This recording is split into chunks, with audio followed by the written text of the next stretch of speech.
നമസ്കാരം. ഇന്ന് ജൂൺ 19 വായനാ ദിനം. പുതുവയിൽ നാരായണ പണിക്കർ എന്ന PN പണിക്കരുടെ ചരമദിനമാണ് വായനാ ദിനമായി ആചരിക്കുന്നത്. കാലമെത്ര പുരോഗമിച്ചാലും അക്ഷരങ്ങളുടെ ലോകമെന്നും ഉദിച്ചു തന്നെ പുസ്തകങ്ങൾ നല്ല സുഹൃത്തുക്കളാകും. തിരഞ്ഞെടുപ്പാണ് മുഖ്യം.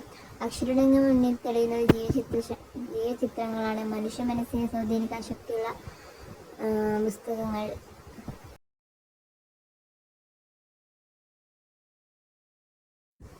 ചിന്തകളെ രൂപപ്പെടുത്തുന്നതിൽ വായന ഏറെ പങ്കുവഹിക്കുന്നു.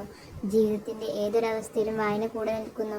ചിരിപ്പിക്കുകയും ചിന്തിപ്പിക്കുകയും ചെയ്യുന്ന പുസ്തകങ്ങൾ നമുക്കെന്നും മുതൽക്കൂട്ടാകും. പുതുതലമുറയ്ക്ക് ഒരിക്കലും വായനയുടെ ലോകം നഷ്ടമാകരുത്. ഓരോ വായനാ ദിനവും ഭാഷയോടെയും സ്നേഹത്തിന്റെയും ബഹുമാനം വർദ്ധിപ്പിക്കാൻ ആകട്ടെ. നന്ദി, നമസ്കാരം, ജയ് ഹിന്ദ്.